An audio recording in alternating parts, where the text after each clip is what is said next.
Hello, everybody, and welcome back to another episode of Flying with Overkill AV-8B Harrier for DCS World. And today we're going to be talking about navigation. Now, before we get started, I want to let everyone know that we're going to have quite a bit of information packed into this one, so everything's going to be broken down into chapters. We're going to first talk about the EHSI, take a quick run around the block and take a look at the different OSBs, then entering and editing waypoints, tracking waypoints, HUD display, as well as, and then finally ending up probably with TACAN. Okay, so there will be chapters and links to the different sections of the video down in the description, so feel free to skip ahead to the section that is most pertinent to you. Alright, without further ado, let's go ahead and jump right into this as we have quite a bit to discuss. We'll go ahead and lock that there, put us into an active pause, and let's get rolling. Alright, so first thing, by default, you can enter into the EHSD from either of the MPCDs by pressing the center menu button, OSB 18, and then coming up to OSB 2 and selecting the EHSD. By default, the moving map is activated. If you guys want to remove that, come down here to OSB 3, select the map mode switch, which will automatically time out back to the main menu after 2 seconds of non-activity. So we'll give that a tap and then come up here to OSB 12 and select map to remove it. Alright, so let's go ahead and wait for it to come back and we'll start all over here. Alright, taking a quick round around the block here, let's just go ahead and start up at the top here. End sequence allows us to display the non-sequential waypoints. Now this is something that can be configured later on, we'll go over at a later time. Okay, coming up here you have your current heading indicator, TACAN track source up here at the top left, TACAN distance, TACAN bearing, estimated time of arrival to the TACAN source based on its current speed and heading. Alright, we have our HSI or compass rose surrounding here, aircraft symbology in the center, current heading, current airspeed, waypoint position, and the ground track line. Okay, now moving off to the left, you can change our primary navigation source to the TACAN, the all-weather landing system, and then obviously we have the waypoint. Now, real quick, you can see the all-weather landing system gives us a secondary track up here on the insider ring. Now, all-weather landing system is very similar to what we see in the ICLS, which allows us to obviously land in all-weather and visibility situations. Let's go ahead and go back to the waypoint configuration for now. Going into the map menu options, let's go ahead and give it a pause for a second. Alright, we have first sequence, which will display all currently entered waypoints in sequence onto the EHSD and relative to their current position. Okay, map mode obviously toggles us in and out of this menu. Here, true will enable the heading track to be on true or magnetic heading. We can toggle between the two. Track, this removes the ground track line or enables it, which is this green solid line moving up here to this diamond here. This line can be removed if that's something that you prefer. Okay, scaling, exactly what it sounds like, shows the range display scale up here on the EHSD. You can cycle all the way up to auto, which will automatically reduce the range as you approach the currently selected track source. And then you can also scale it up from 100 nautical miles down to 25, moving its way down. Zoom will reduce the visible or display range by half of whatever the current scale is selected. So for example, here we are currently displaying 25 nautical miles. If we were to tap the zoom button, it would cut it down to 13. You would also see a small little Z here indicating that the zoom is active. Color, exactly what it sounds like. You can cycle through a bunch of different display colors on the EHSI. I'll unpause for a second to demonstrate those both for you guys. So real quick, you can see here the scale, how it rotates through. Okay, zoom, cuts it in half. You can see the 13, and there's the little Z I was telling you about. Alright, and then color, you can actually cycle through different color options for the EHSD, which you may find it beneficial based on the current lighting situations, or for example, if you have the moving map enabled, you may find some colors easier to read on the screen than others. I sort of wish some of the other aircraft had this pretty neat feature. Alright, plus it's just fun to tool around with. And then real quick, menu, obviously guys, brings us back to the main menu for the MPCD. And up will set north to always be at the top of the EHSI. So no matter what you guys are doing with the aircraft, north will always be at top. And obviously your aircraft reference will change based on how you maneuver the airplane. Okay, and again, that can be displayed real quick. Give that a tap and you can see there's north up at the top. Okay, and bringing it back down. Alright, here is our current bearing to the selected waypoint. We would need to turn onto this bearing to reach our waypoint based on our current position. All right, and then we have our course line, which will draw the course line through the selected waypoint or track source, whether it be Waypoint or TACAN, or the all-weather landing system. This button here allows us to rapidly change between the electronic warfare page, or ECM page, RWR essentially, and the EHSD, our waypoint selection OSBs, and the waypoint navigation source selector. All right, so all pretty simple, straight and forward stuff, not a whole lot to worry about there. Now let's go ahead and take a look at how to enter in a waypoint. Actually, stop. Forgot we're only in the map mode. Let's keep going for a second. My bad. All right, so next now we have data. Data, this is something we will come to in just a minute when it's time to enter in our waypoint. So we're going to come out of that for a second, but that is the data page for the HSI. Designate here designates a currently selected waypoint or track source as the target source. Okay, and then the other ones we have already talked about. So now we can go ahead and take a look at entering waypoints. All right, so now let's go ahead and take a look at how to enter in a waypoint. So we're going to back the camera out. Let me reset a little bit here. All right, so step one here is we need to find some coordinates. So let's go ahead and set some things up here. First thing we're going to do here is we're going to select a location that we want to go to. So let's do a little hop. We'll go to Katasi, maybe come over here to this watchtower here, and then come down over here to the FARP or maybe to the target area. We'll figure it out here. But let's start with Katasi. Katasi is going to be step one. All right.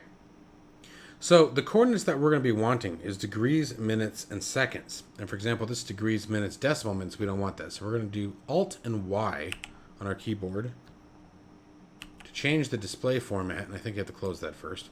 So look up here. So this is degrees, minutes, seconds, decimal seconds. And there's degrees, minutes, seconds. So now let's go ahead and select our airfield. And you can see the format has now changed. So let's go into, let's go into the aircraft, and we're going to select data. Then we're going to make sure waypoint is selected. Now, because we don't have any waypoints entered, really all we, and this actually works regardless, we can just enter in the waypoint that's desired. So we're going to waypoint 1 and press enter. Once the asterisk is there, we know waypoint 1 is selected. Come down to position. First, we're going to start with our north and south. So we're going to select north, and then type in the coordinates that we had on Katasi. So 421044, 421044, and press enter. Now you can see that even though we enter degrees, minutes, seconds, the display is degrees, minutes, decimal minutes. Now to enter our easting or westing, we're going to go ahead and tap the position button again. You can see the easting pops up, but we still need to select east. So we're going to set east. Now it does use the 3-digit format, so we're going to start with the 0 as all these are only 2 digits. And we're going to go 422944. 422944. And to give you guys an example of one that starts with a 3-digit right off the top of my head, everything in the Nevada map, the westing will start with 3 digits, I believe. Okay, and now you can see that information is there. The other cool thing that you get off the bat is the elevation set to ground level.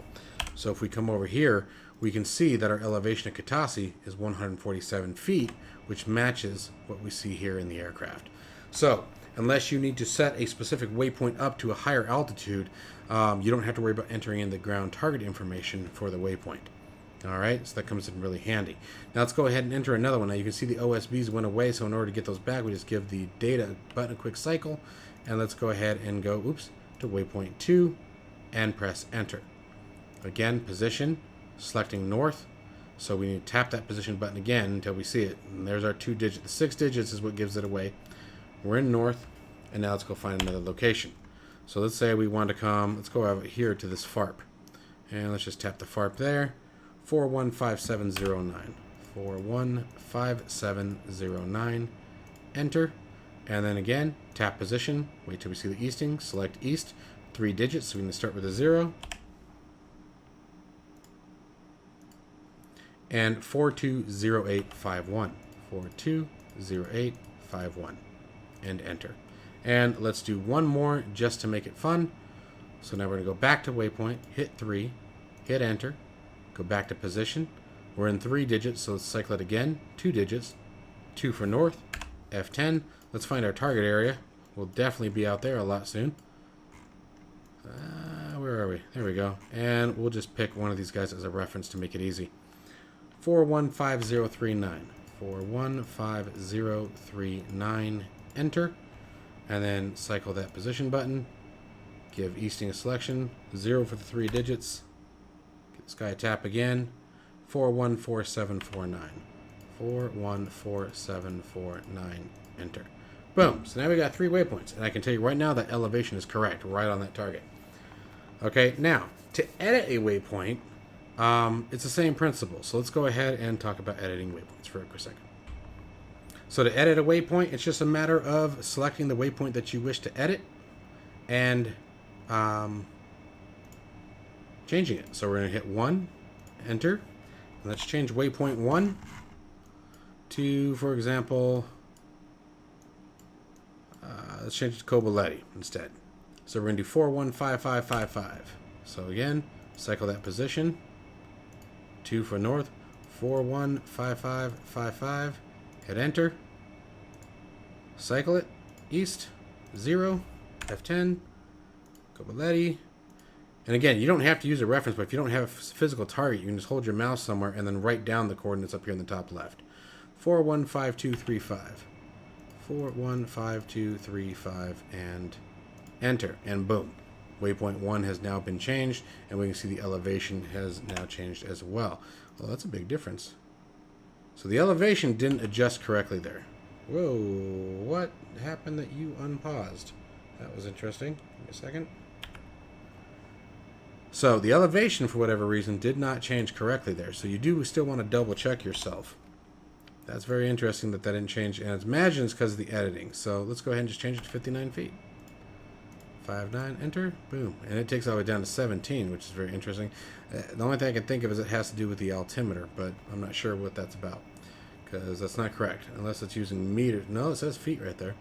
Anyway, so that's how you edit a waypoint. Not a whole lot to it. Let's go ahead and move in and talk about our next subject. All right, so the next thing I'm going to show you guys how to do is how to edit a waypoint using the TDC. Now, in order to do so, we need to make sure that we are not paused, first off. That helps to make things go a little bit faster. We need to make sure our moving map is active. And we're going to go ahead and bring the scale up quite a bit. We want it out quite a lot. All right, and let's see here. If we zoom on this, oh, that's the wrong one, sorry. There we go. So that's back 25. That's a little too close. So let's do this. That should work. So let's say we want to change waypoint 3. Okay, so we're still going to go to data. We're going to select waypoint. Make sure waypoint 3 is selected. Hit enter. And then we're going to use our sensor select forward to slay the INS system. And now we can move our TDC over the desired location. So let's say we wanted to make waypoint 3 over here. And then we can simply just deselect data, and waypoint 3 has now changed. And so now we can do select our waypoint, and you can see 3 has now moved from the target practice area, which we had it over here. Okay, so another really handy way to select your waypoints. And then obviously it's really only beneficial with the moving map on, so keep that in mind. But if, for example, if we were to scale that down a bit and you were to find somewhere a bit closer, it makes it even more precise, right? And we can still do the same thing here. So with waypoint 3 selected, again, enter data, all right? And it brings us to waypoint 3, and we can change our scaling down. So for example, actually, let's go ahead and come back out here, and let's see if we can find our practice area on the moving map. I'm not sure if it actually displays the crossed target area. I don't think it does.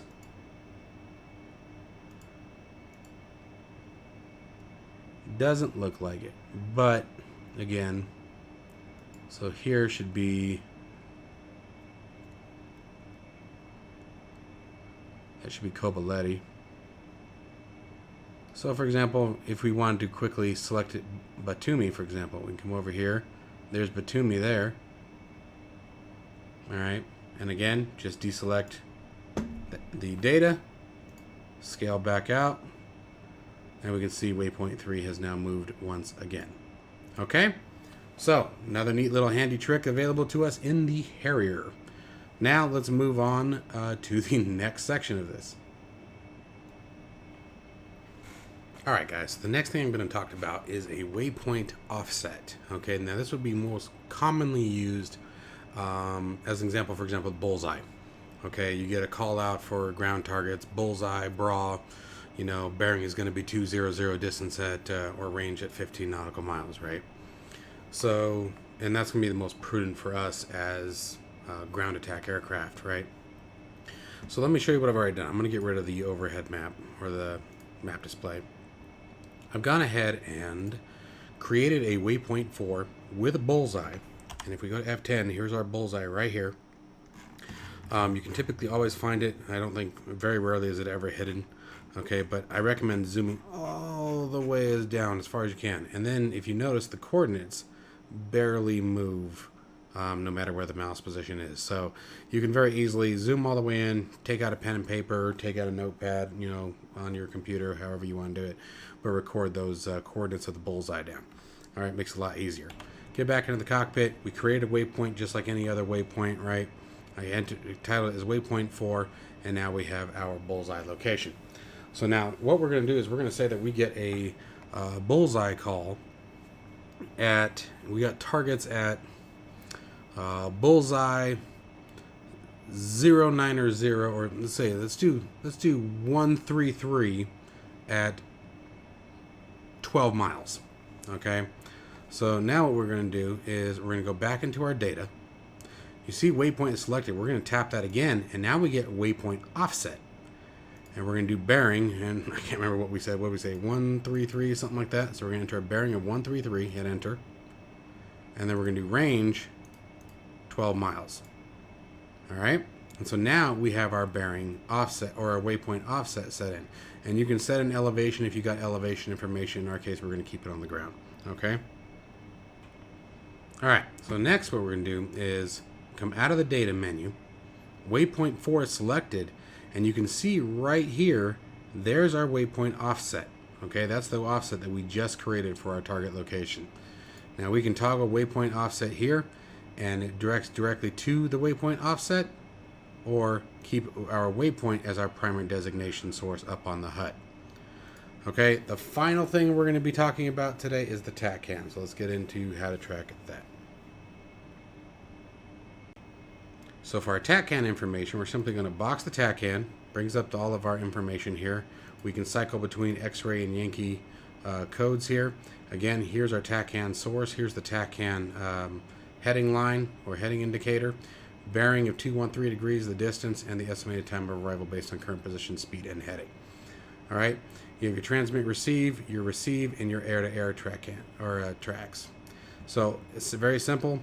We just type our TACAN button here. If we need to turn it on and off, we can turn it off, remove it completely, turn it back on, change our code 74, you know, if you want to do 74 X-ray, and then again, you know, we would simply just make sure it's turned on, set TACAN as our track source. All right, in our case, let's go ahead and do an F10 here. And I gotta remember what the terawatt is. I think I have it in my briefing. Let's see if I know what I'm doing here. Well, you know what? Let's use Texaco. So we'll use 7.1 X-ray. Let's do that. So that's going to be KC-135 ARCO. No, wait. We don't want that. We want the MPRS. 6.3 X-ray. So let's go back in here. For example, we just come here, type 6.3 X-ray, hit enter. We want air-to-air, so we're going to tab that, and boom. There we go. Here's our track source, 269 degrees, 35 miles at 4.5 minutes to intercept. All right, pretty simple stuff. So our final piece of navigation information for today is going to be going over the displays up on the HUD and how to navigate all the different sources. Now, I do want to end with this caveat that there are still mark points and target points to talk about. We'll get into more of those as we get into the combat scenarios. All right?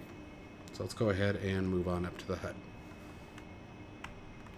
All right, so you can see here we are now in nav mode still. We have waypoint 1 selected, waypoint up in the box. So now let's go ahead and take a look at the HUD and see what we have displayed. All right, so coming through, we've seen some of this before. I'm going to go through a full discussion here just to make sure all grounds are covered here. Again, this is for nav mode. It is important to remember that. We have our current heading indicator, the current desired waypoint bearing indicator.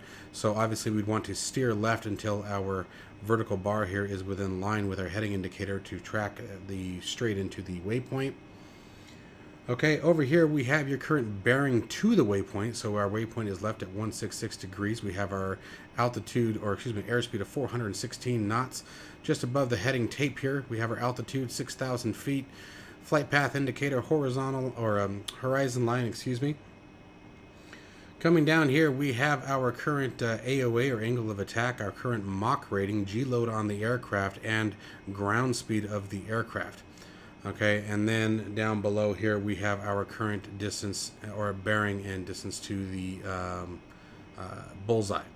Okay, max G load on the aircraft, capable current in the current conditions is 1.3. We are currently descending at 50 feet per minute. We have waypoint 1 selected, 33.3 nautical miles, and our current clock in Zulu time, if memory serves. All right. Now, if we were to steer towards our waypoint, let's go ahead and come off autopause here. Ooh, we had some things going on here. There we go. You know what we had is the autopilot was on.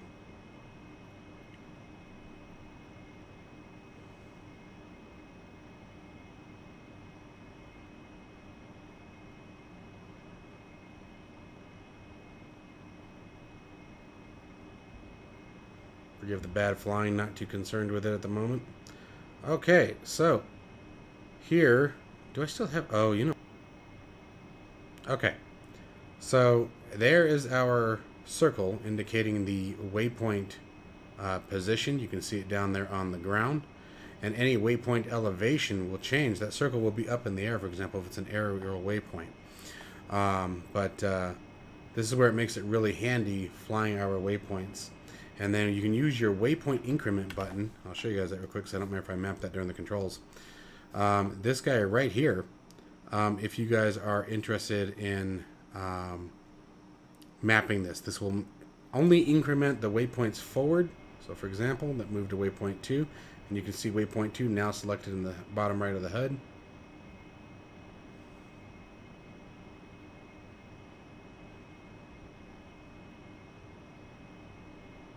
And you got it down there. So it makes it real handy to spot where your locations are, maybe make your approaches. Anyway, and it's the same thing for TACAN. If you were to switch over to the TACAN location, you can see that it's off our right there, so let's go ahead and pull it right. Forgive the bad flying, I'm really not paying attention. The TACAN track, we just use the vertical line up here on the HUD. Okay? Alright guys, well that's going to wrap it up for today's tutorial. I hope you guys enjoyed this. Remember, again, chapters and everything down below. Make sure to hit that like and subscribe if you guys are enjoying the content. There's going to be a bunch more to come. We've gotten through a lot of the drab stuff. We're going to go through weapons training next, and then we'll wrap up with things like countermeasures, etc. So we're going to get into the fun stuff next. We're going to be looking at the FLIR display, and then move into the targeting pod, and then finally dropping some bombs. So I hope you guys are all doing well and staying healthy, and I will see you guys in the next one. Take care, folks.